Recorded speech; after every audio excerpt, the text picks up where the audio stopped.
Welcome to Spirits Podcast, a boozy dive into mythology, legends, and folklore. Every week we pour a drink and learn about a new story from around the world. I'm Amanda. And I'm Julia. And this is episode 177, Supernatural with Meghan Fitzmartin. Yeah, we originally planned on releasing this around the finale of Supernatural, but apparently the season's back end has kind of been postponed because of the world. So I think now is a good time to listen to it as any. Listen, with so much of it streaming, it is always a great time to learn about the cosmology of Supernatural, which is truly what we talk about here, as well as the process of actually making a television show, which is freaking awesome. I have no idea what that is like. And Meghan was so generous and fun and clearly loves this world. So it was really, really lovely. Yeah, and Meghan, as you will hear from the interview, is a writer for the later seasons of Supernatural. So legit, guys, we went straight to the source. We did.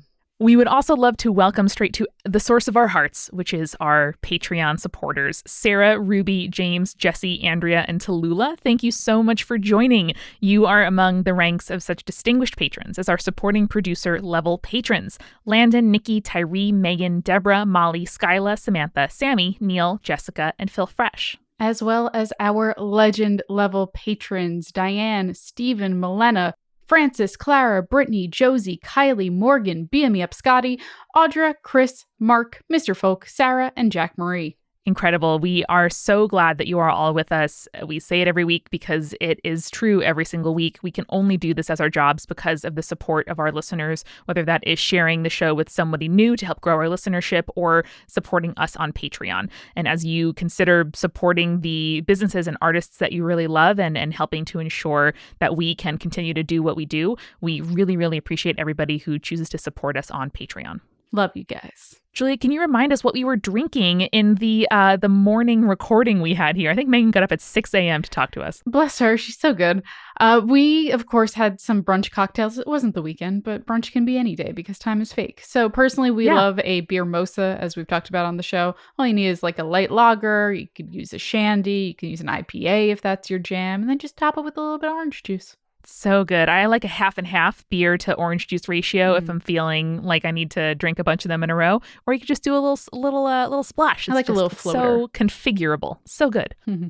And Julia, your taste in drinks is so good. Can you tell us what else we should be watching, reading, listening to? Yeah, so I'm still currently reading Ghost of Eden Park, which was my last recommendation. But I started watching Itaewon Class on Netflix. So it's another Korean drama. It's buck wild. You might remember my recommendation of Oh My Ghost a while back.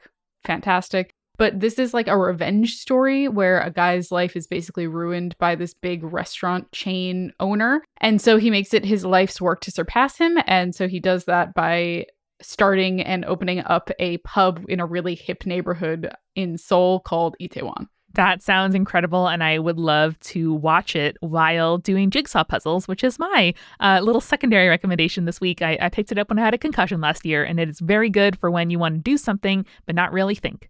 Excellent choice. We are very excited to let you guys know that our scheduled live show at the Boston Museum of Science is now going to be a digital live show. We're going to be doing a virtual happy hour, still hosted by the Boston Museum of Science, and we will be giving you the same live show we were going to, which is mythological doggos and history. It's going to be a lot of fun. I've been really enjoying the research that I did for it, and it's going to be an absolute blast. And plus, we have a signature cocktail for that, so that's going to be fun too. We do. Everybody who bought tickets to the live show has gotten or will be getting very shortly a refund, and it's now free to attend. So all you have to do is register for the Eventbrite totally free in advance. That's at spiritspodcast.com/Boston. And the live show is happening on May 6th at 7:30 p.m. Eastern. And we also want to remind you that you can support Multitude and get some cool stuff by signing up for the MultiCrew. You can get weekly episodes of Head, Heart, Gut. This month we are arguing what is the best ingredient in a BLT, which was a lot of fun, let me tell you. You did a great job on behalf of Bacon, Julia. Thank you. I was going between lettuce and bacon, and I think I made the right decision with bacon. But, and editor Eric, of course, took lettuce because he is always the champion of the least likely to win. He loves a dark horse. And we also premiere stuff like our pilots for upcoming Multitude shows or stuff we're workshopping, such as Meddling Adults, which is hosted by Mike Schubert, where it is a competition to see who can solve the most post children's riddles from stuff like Encyclopedia Brown, and they don't... Shockingly hard. It's very hard. I was in the pilot episode of that as well against editor Eric, and it was a challenge. Yeah, so we dropped this to the MultiCrew feed. So if you join the MultiCrew for as little as $5 a month, you not only get a new weekly show from Multitude, but also you get first access and the chance to help shape and give feedback on new stuff Multitude is working on. We use the money from the MultiCrew to pay for our studio and to help make sure that we have this kind of infrastructure of time and space and being able to make new things for you and for each other. So it is a really, really meaningful way to support all of Multitude and to fund new work from hopefully people that you like and shows that you really enjoy and want to see more of. I also want to say another one of the benefits of joining at the $10 tier is you get access to our Finsta, where lately I have been providing how-to guides to make cocktails, and it's a lot of fun. It is extremely exciting. All of the hosts have access and everybody has been adding to it. We also do a newsletter every other week. So we tell you like what we've been playing and give you screenshots from Animal Crossing and not posted on social media photos of our baking and cooking. So it's really a pleasure to know that folks like our work enough to support it, and not just to support what we make, but new things that we are working on. So that and everything else about all of the benefits you can get at the MultiCrew is at multicrew.club. Without further ado, we hope you are well, and we hope you enjoy Spirits Podcast episode 177, Supernatural, with Meghan Fitzmartin.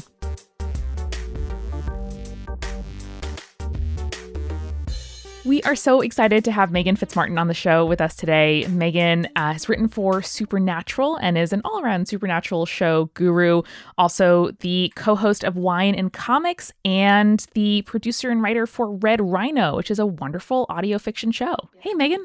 Hello. If you like superheroes, Red Rhino is the show for you. Thanks. Hi, guys. Happy to be here.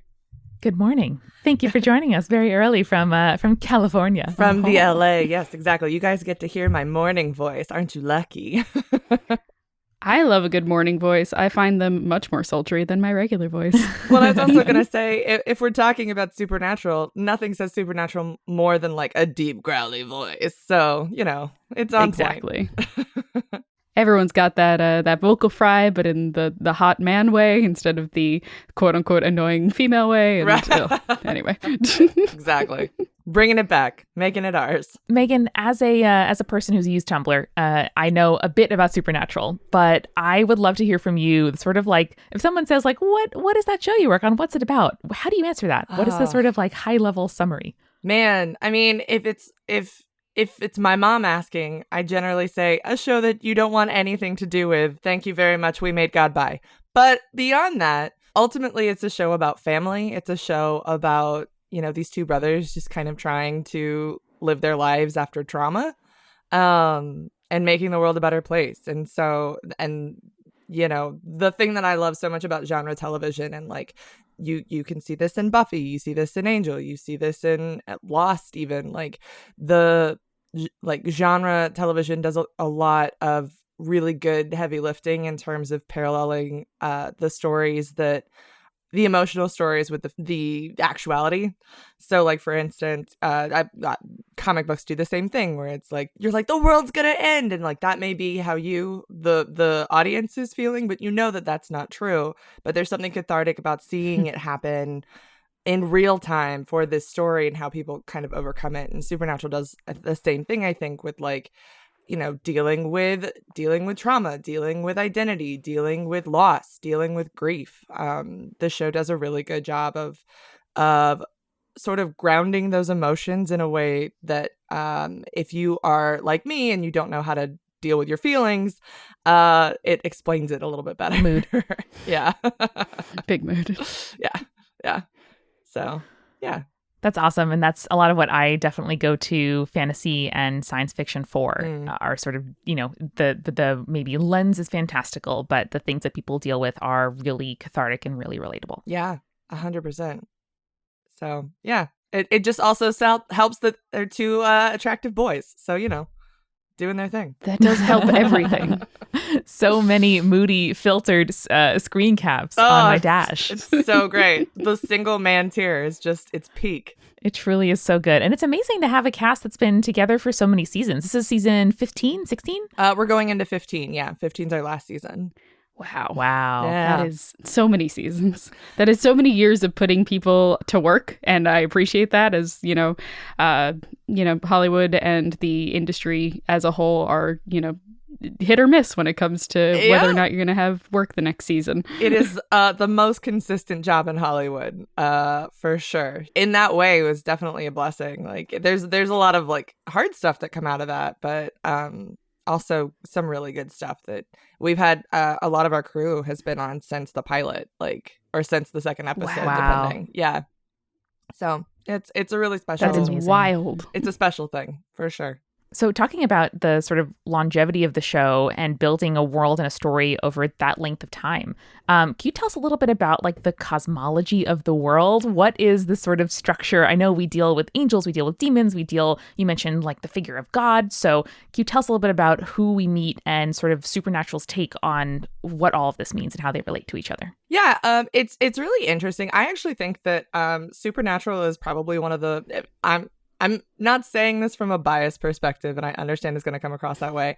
I think that Supernatural is probably one of the best, one of the most well-written shows for genre. And not just because, like I said, I'm biased towards it, but also because like looking at the early episodes and how it built the world is just a masterclass. Like that pilot episode is probably whenever you're writing for television, you're always told to like go and look for other pilots to read, to study, because you at some point will have to write a pilot episode.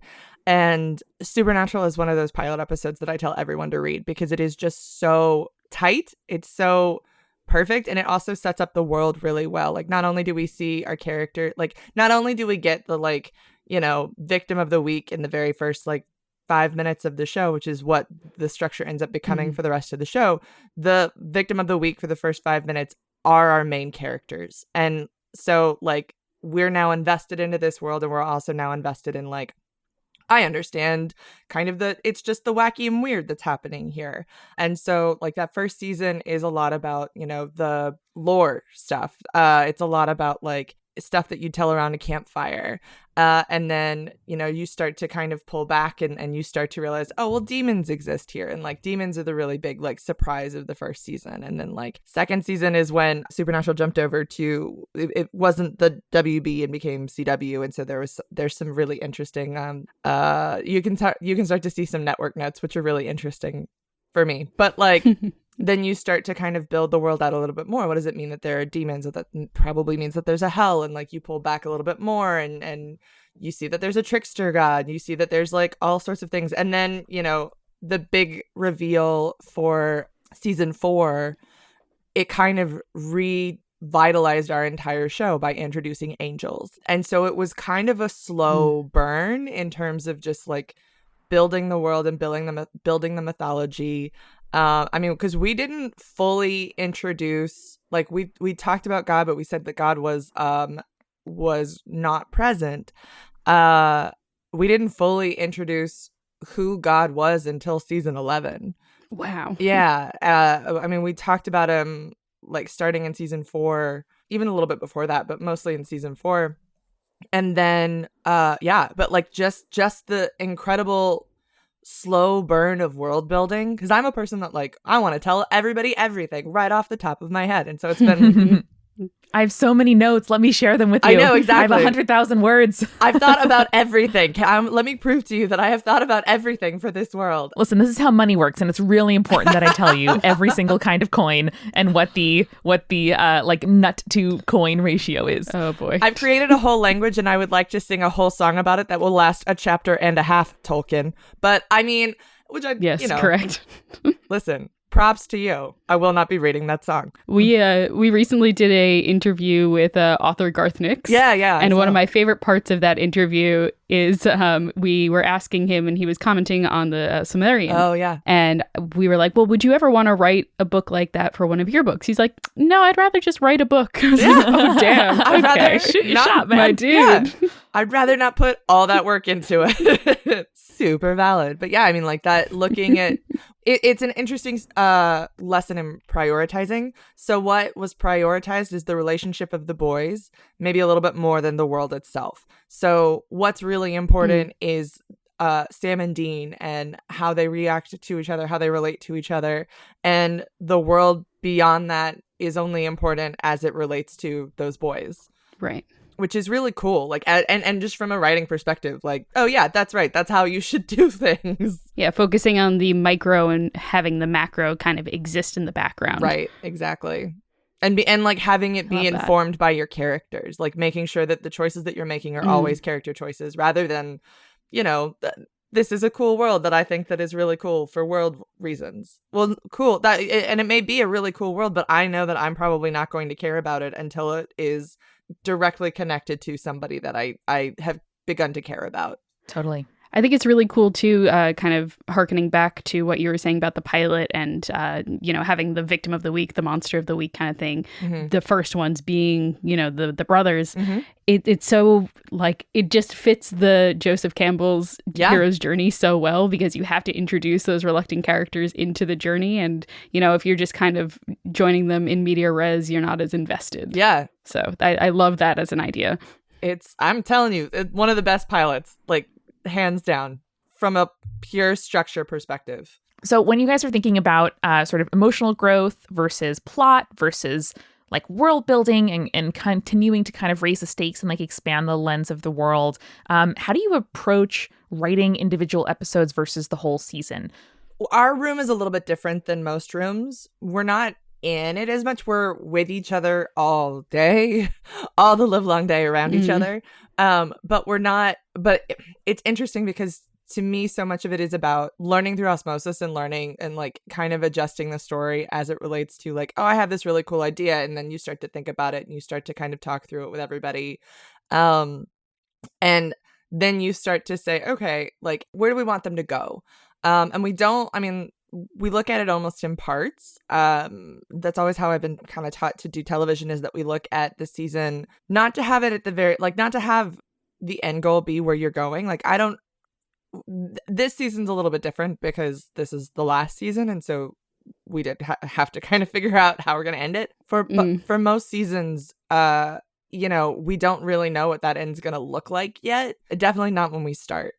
And which is also just like part of television that's really cool, is that so much of television and the cool part of television or collaborative storytelling is leaning into the strengths of the people around you, not just your other writers, but also your actors and also the crew and also post, and like, what's the cool thing that everyone can bring to the table.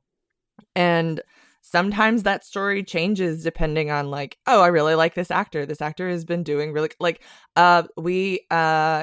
in season 12, we introduced Lucifer's child. Like, somebody got pregnant with Lucifer's baby because sure.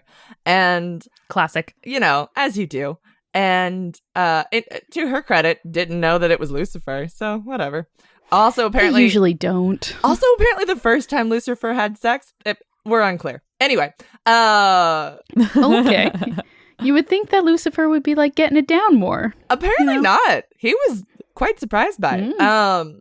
But then she's an amazing actress, Courtney Cox. She's on Legends of Tomorrow now. But she gave birth to basically Lucifer's son, who was about, a 20-year-old man. And his name is, the actor's name is Alex, and we love him. And we weren't sure. Like, we weren't sure if we were going to love him. We weren't really sure if he was going to, like, what he was going to bring to the character. And just, the more that we saw him on screen, like in the dailies and things like that, we were like, oh, great, we can write towards this because he's phenomenal. And it's also awesome. The same thing that happened with like Misha Collins. Like, Misha Collins came on season 4 and wasn't planning to be like, he was the introduction to angels into our world, and that was kind of it. But he was just flawless at it. Like, he was just truly, it truly felt like he belonged on the show. Same like Alexander Calvert. So it's, you lean into that too with storytelling. And that's, I think, another part of what we do in our stories, is that like, we lean into it, we see what works, what doesn't, but then we also like, we know these characters super well. Where do they need to go? What emotional things do we owe? And also, how can we tell a cool story? So like, any combination of those things ends up making the show. Yeah.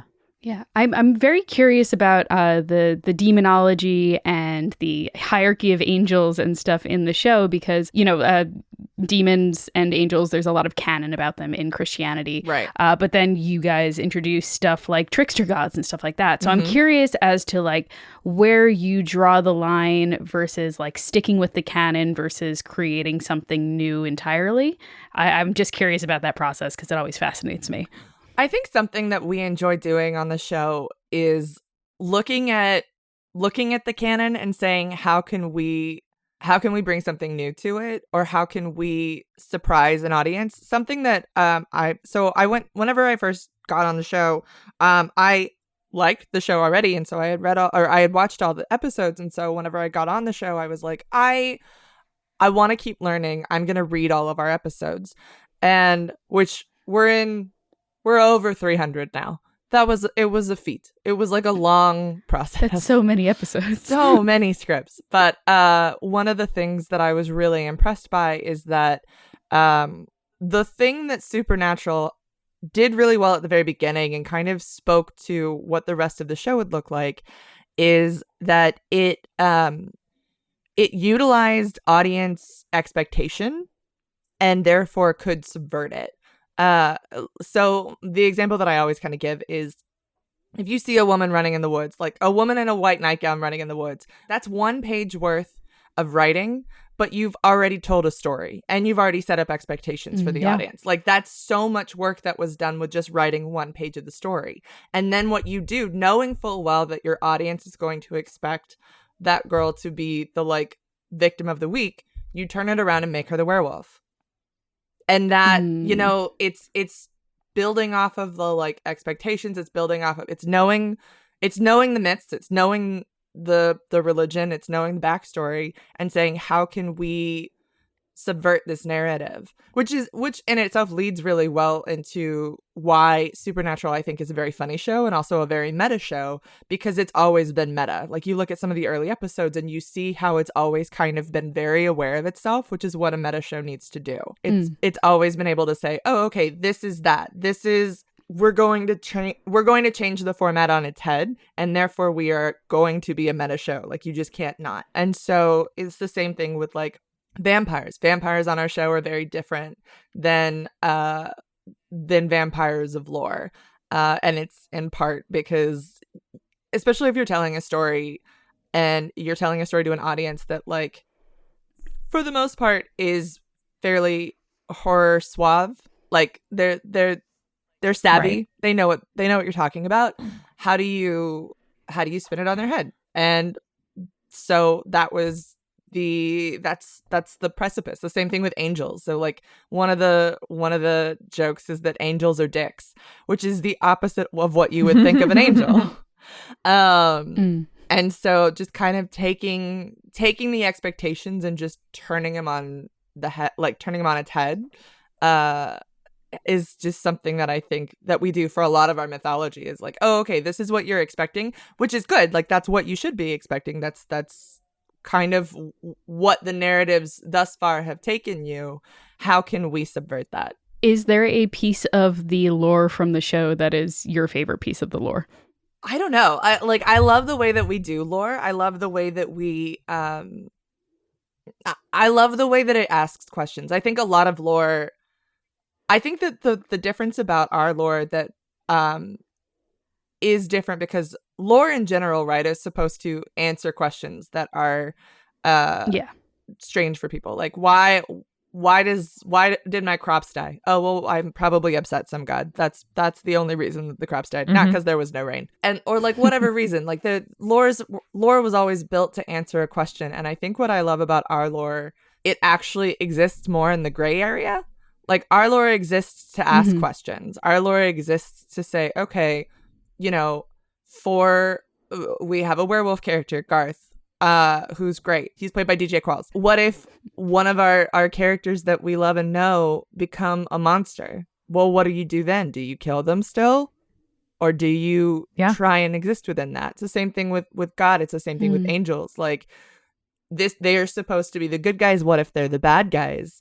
but also demons are bad guys. What and the we ask the question a lot about free will. And I think that that's something that I love so much about our show. And in terms of the lore almost always exists to ask questions rather than to answer them. I really like that. Thank you. That's a great answer. Yeah. And I mean, I imagine that opens up so many possibilities for you all writing wise as well. Yeah. Because there's so much pressure, as I know myself from like trying to write novels, for NaNoWriMo. Like, yeah, there's so much pressure to answer every possible question, right, that at least I felt as a writer, and to like make something that is so airtight that no matter what question someone asked about it, like there would be a really logical answer. But approaching it from like, how can we, open the world, pose a question, like raise some stakes, make you look at what you know differently. That's just like intriguing and exciting. Absolutely. This is what's interesting to me. And I deeply love stakes. I need every story to have stakes, as I think most people do. But I also love false jeopardy. I think false jeopardy is so interesting, especially for a writer, because what is that? False jeopardy exists primarily for our show, where you don't die. Like, what's the worst thing that could happen? Because you're never gonna die. Like, our boys have died so many times. Like, what's the point? My boys, they die all the time. My sweet, sweet boys are just always dead at some point, some way. Someone always dies. So how do you, when your characters have died so many times, superhero narratives also have the same issue. When, you have, and I actually read, this is maybe a side tangent, but like I read an article by one of my favorite comic book writers. His name was Mark Waid, and he was writing Flash at the time. And he was talking about how, how do you add in jeopardy? Because I think it was like, it wasn't even a Wally West book. Like, it was Barry Allen's book, but Wally West was there and whatever. And he had inserted the false jeopardy of, Wally West has twin girls not twin girls, but twin children, and they were going to die. And so the premise was that Wally had to save his twins before they die, essentially. But you as the reader know that they're not going to die. It's not their book. Like, if this were their book, then maybe we'll be sad. But like, also, who dies in a comic book story? Like, how does that, like, right. Even if you die, you're going to come back. How do you add any sort of jeopardy to it? And the thing that Mark Waid said was, ultimately, he got to the point where he like, there's a moment at the end of the story where, he saves the day. Woo, everything's fine. But he's off in the corner during the party, and his wife, Linda, comes over to him and she says, well, why, you should be celebrating. Why are you upset? And Wally goes, because I chose. In that moment, I chose which of my children I would save. And now I have to live with that. Oof. And like, that's what's so cool about it. Like, that to me is the beauty of false jeopardy, is saying, okay, you're right. Like, those stakes, the killing stakes are not interesting because we've done that so much on stories. Like, we've made it a joke. Do you know what I mean? Whereas what's interesting then is how are you emotionally affected by this? And I think that for our show is something that I love so deeply, is that like, it's not actually about who dies. It's who lives and how you're affected by it. Like, what is the emotion? How are you emotionally growing and emotionally affected by these stakes that don't seem to be stakes, but are in fact damaging something else, I think. Yeah, I think one of the hardest things as a writer is understanding that there are fates worse than death. Right. And finding out what that is for the character that you're writing is really, really important. I always think of, as a great example of that, Griffin McElroy in the Suffering Game arc of The Adventure Zone. Yeah. Just being able to pick out exactly what like emotionally tolling things he could do to really impact those characters and make them decide. Affected both them and me specifically. Like, that's my favorite arc of The Adventure Zone. And it's so much so that I have 2 rings that signify from that space that are 2 spins. Like, I love that, and it's exactly the reason you're talking about. Oh, love that. Oh, God, that's so cool. I know. I think I never succeeded as a fiction writer because I just don't want to make anyone suffer. Like, it's just extremely challenging for me. And I can only write Hope Punk. Yeah. It's really hard. It's a thing that I've been trying to push myself more and more because, yeah, you're right. Like, I look at the way that some people treat their characters and I'm like, why would you do that? But you have to. You gotta. They'll be fine. Yeah. They're fake. Gotta raise those stakes. Yeah, that's right. Yeah, and like give them a chance to grow and stuff. Exactly. We are sponsored this week by Stitch Fix. I know that I would really love it if every clothing store had like a bunch of options in a bunch of different sizes and knew the colors that I liked and looked good in, and also let me try things on in the comfort of my own home and then send back whatever didn't work. So Stitch Fix is focused on making all of that happen. Fashion changes, but true style doesn't. So you can help build timeless looks that work again and again by working with a Stitch Fix styling expert who learns your tastes, what you like, what you're looking for, the kinds of clothes that you already own to make sure that whatever you get goes well with what you have. And they also have like consistent sizing. So they negotiate that whole business of like a medium at this one store is not a medium at another store. So you give them your sizes and they send items that they know will work for you. Amanda, what have you been loving lately from your Stitch Fix collection? I've just rotated out some of my spring and summer clothes, and I have a green dress from Stitch Fix last year that I got for a convention, and I really love it because it's extremely comfortable, but also looks a little bit fancy. So I can really just, appear to be way more together in my video chats than I actually am. I've seen it. It's very cute. Thank you. And everybody, you can try Stitch Fix for yourself at stitchfix.com/spirits to get 25% off when you keep everything in your fix. So if you keep anything at all from your fix, the $20 styling fee is applied toward whatever you keep. Shipping and exchanges are always free. They're also very easy.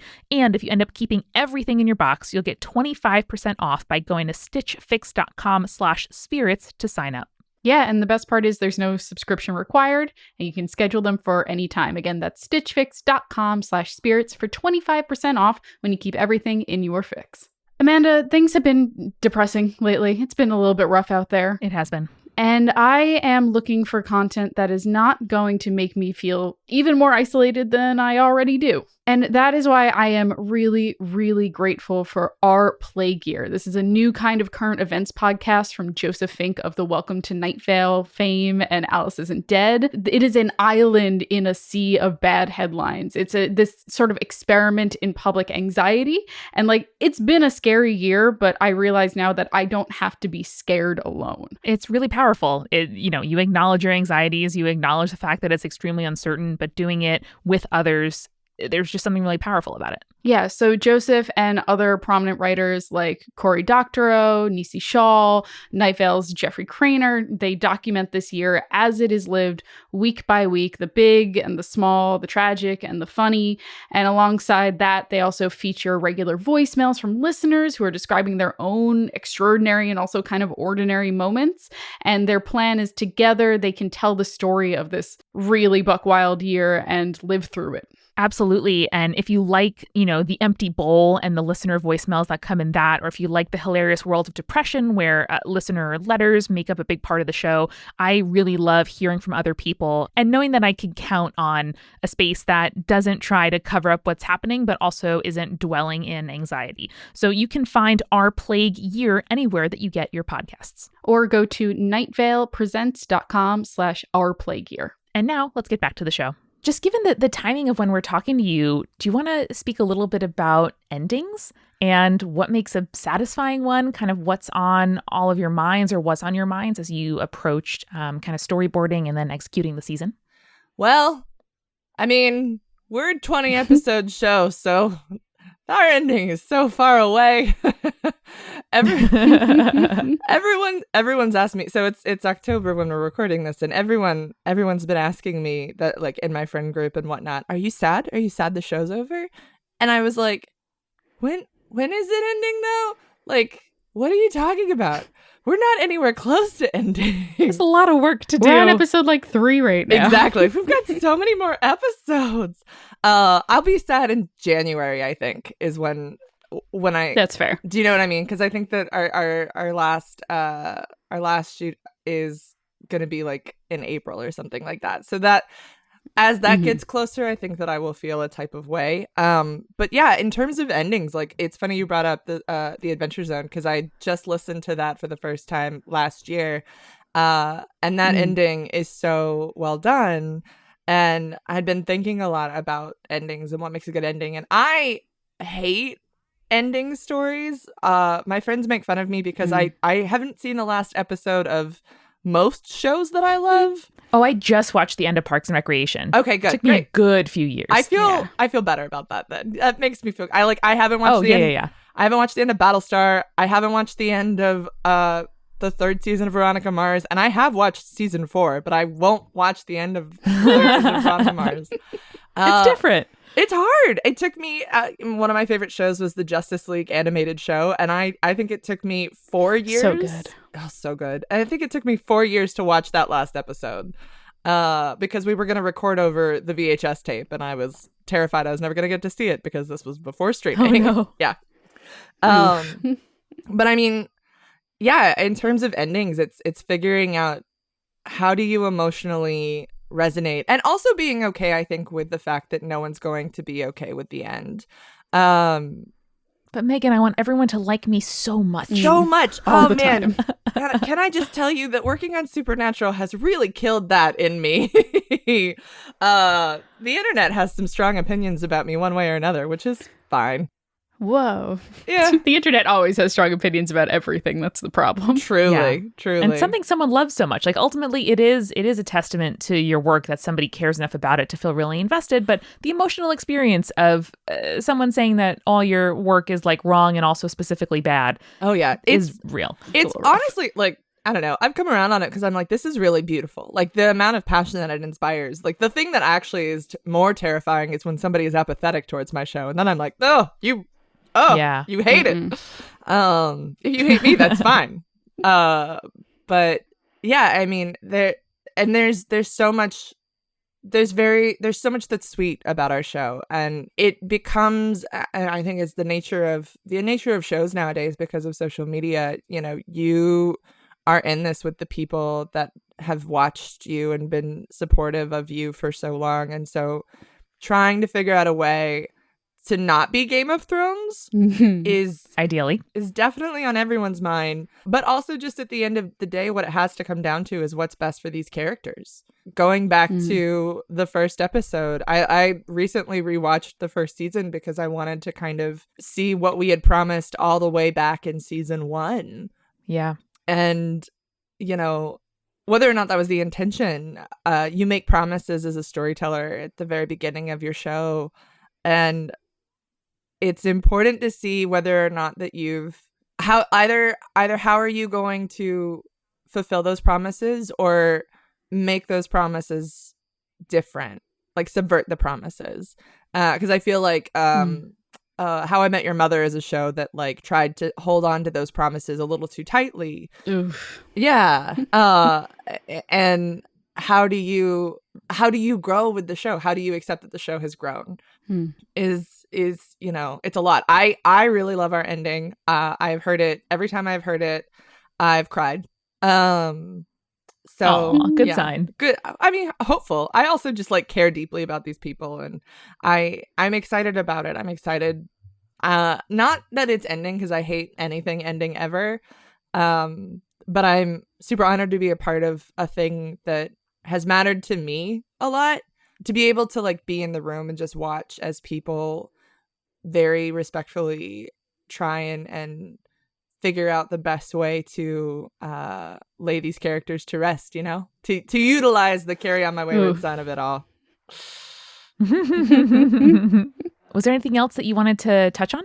Something that I think that we do that I enjoy is I have a religion degree because I was going to be a youth pastor, which is a fun party conversation topic that I bring out whenever I feel uncomfortable. So did our editor, Eric. Oh, no way. Now you both work on mythological shows, which I think is very apt. I think so too. And that's the thing that I always actually really appreciated about Supernatural. Even before I worked on the show, I loved the way that it's hopeful, and I love the way that it took religion, like it takes the heart behind religion. It may not be, because we don't necessarily do a lot. We have done a couple of times, like we've done gods and goddesses. There's one particular episode in season 5 we did like a whole bunch of gods. That's pretty good, but we don't delve into it a lot of time, which is fine. It's just the way that it's what works for the show and what doesn't. But I love kind of the heart behind all of the times of using religion. It was so interesting to me to like be a kid that was like in the South, growing up very religious, and seeing this show, like how the show kind of their takes on religion has always been really interesting, and so to be able to kind of like add in my own 2 cents has been fun, because I love a good we don't really have them anymore, kind of the like what you guys talk about in terms of the past lores and past spiritualities and things like that. Like we're this particular time that we exist in, we've already kind of accepted one thing or another. We've already accepted like the religion, and we've already accepted whatever, and we don't have new versions of it. And so I think our new, like, quote unquote new versions are television. And to see the kind of mythos that's created within that is been really interesting and fun, and how it takes things that like I grew up with within religion and explains it even better to me. Yeah, I love that. And that's such a cool opportunity to be able to be a part of the ongoing mythos. Yeah. Yeah. And from a fan perspective, too, I like the things that a show or a book or a text like gestures at, but doesn't necessarily explain. Right. Like having one episode where a bunch of gods and goddesses are introduced, that gives like, that's like a whole tag on AO3. You know what I mean? Yeah. Like that's a whole kind of corner of the world that people can build out and explore for themselves, which is awesome. Yeah. 100%. Letting people kind of exist and live with their own spaces, which is also, I think, part of world building, like you were talking about before. Like being able to say, yeah, that's part of this world. This world does exist within that, but we don't have, we can't focus on that right now. That's not that's for you and AO3 or you and other spaces to kind of play around with. And that's really cool and magical. Hashtag Marauders era, am I right? Yes. Truly. Well, Meghan, thank you so much for coming on bright and early before your workday starts to speak with us about Supernatural and writing and endings and all of the amazing things that we touched on. So please let our audience know where they can reach you and where they can, I don't know, delve more into Supernatural. Oh, man. Well, Supernatural is all on Netflix for who knows how much longer, because the streaming wars are nigh upon us. So watch. Oh boy. Yeah. Not looking forward to that. But it's all on Netflix and also on DVD. We're one of the few shows that like still continues to put out DVDs, mostly because there's so many of them and people started a collection like 14 years ago. They don't want to stop. So yeah, we're around. I am on Twitter at MegFitz89. I'm on Instagram as that. I'm on pretty much every form of social media as MegFitz89. And then Wine and Comics is on Twitter at Wine and Comics. Red Rhino is Red Rhino Pod. Yeah, check me out. Check everything out. Come hang out. I talk a lot about Supernatural and a lot about stories and cry a lot, basically. That's just all I do. That's the internet for you. You're so good and also relatable on Twitter, which I really appreciate. Oh, thank you. I appreciate that. Awesome. Well, Meghan, thank you so much. And listeners, whether you're in heaven, hell, or somewhere in between, remember, stay creepy. Stay cool. Thank you again to our sponsors. At stitchfix.com/spirits, you can get 25% off when you keep all of the items in your box. And Our Plague Year is a new podcast from Joseph Fink of Welcome to Night Vale, available in any of your podcast players or nightvalepresents.com/ourplagueyear.